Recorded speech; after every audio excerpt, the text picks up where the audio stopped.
Mr. Adams, come on in. Hi, man. It's good to see you. Thanks for being here. Appreciate it. Come on in. Thank you, sir. And you know, we're really fortunate to have you here today.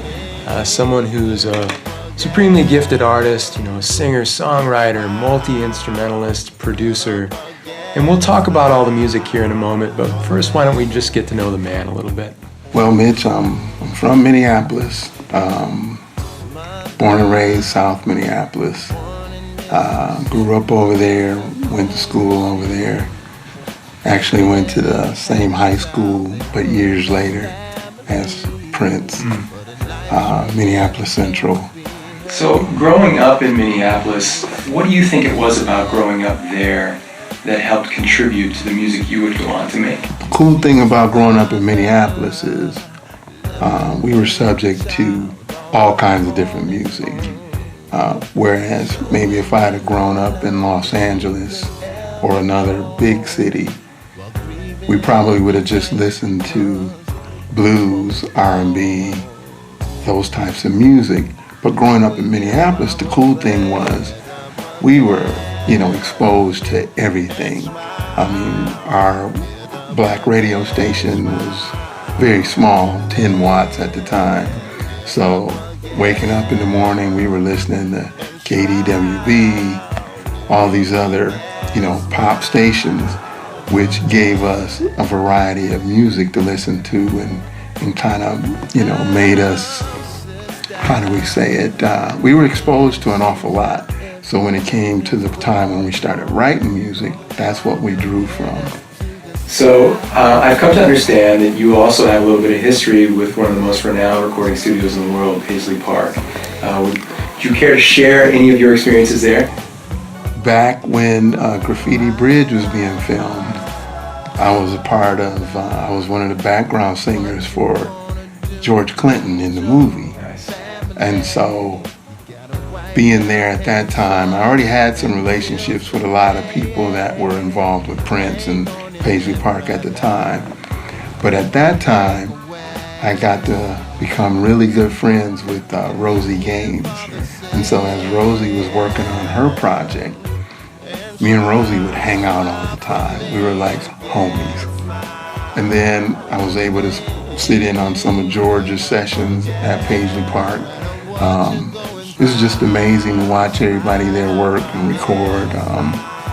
Just fun times, man. So when you think about artists like that, those are clearly all artists that bring a tremendous amount of passion to the work. You strike me as someone as well who's passionate about the work you produce. But in order to be passionate, you first have to be inspired by something. Well, Mitch, I draw inspiration from everything. I can remember when I was staying in New York, and I'd be uptown, and I'd just be hanging out, and I could draw inspiration just from the smell of the city. You know what I'm saying? Sure. So I draw inspiration from everything at all times. This conversation inspires me. Right, well that's good. That's good, because your music is great, so let's talk about it specifically. So the song that you most recently released, Yes. Smile. Yes. Give us a little backstory on that. What inspired you to write that tune? So it's interesting, the recording of Smile, really interesting. I had just finished mixing another song, and it was probably about 4 o'clock in the morning. I had been singing background all night right before I finished this mix.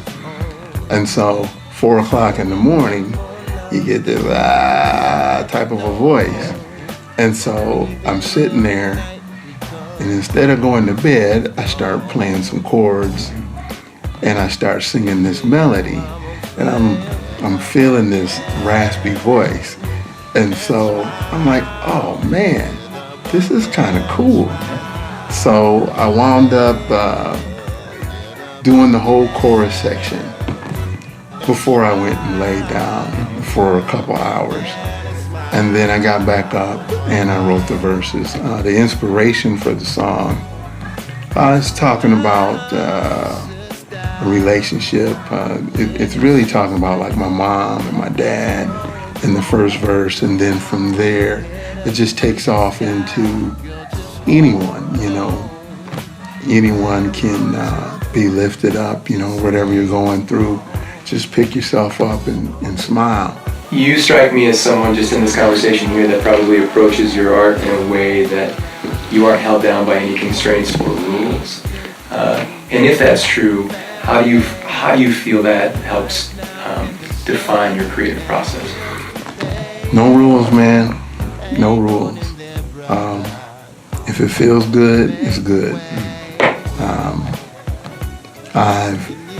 I've sat down with musicians that are all theory, and my musical teacher, actually same musical teacher that Prince had, and my cousin, and you know, all the cats that were influences to me growing up. His name was Jimmy Hamilton. Mr. Hamilton would tell us, and he was a big jazz cat. He played with all the jazz legends, played the piano, and he would tell you, if that chord feels good, even if it isn't theoretically correct, if it feels good, if it sounds good to your ear, it's good. So I always held on to that. So the music business, not the easiest industry in the world to become successful. Right. But I think probably a lot of artists would say it's not a business that they chose, it's something that chose them. Right. So when you think about your life in music, what has it meant to you? And music has been a blessing to me. Just growing in all the experiences over the years, all the people that I got to work with, whether it was in LA, New York, Minnesota.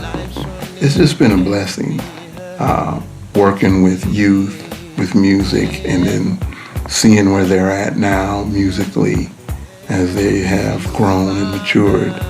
It's all a blessing, man. I wouldn't trade it for anything. So we're going to hear some more tunes from you soon? Oh, definitely. Nice. Definitely. What about live performances? You playing anywhere live now, or something we can expect on the road? Nowhere live right now. Going to put the band together, and we'll be coming at you soon. We hope you'll be somewhere near where these people are watching this right now. Yes, we'll be right there. Mr. Pat Adams, loving it. Thanks for being here. We appreciate it. Appreciate you, Mitch. Thank you. Get up again and smile. Get up again and smile for me. Get up again and smile.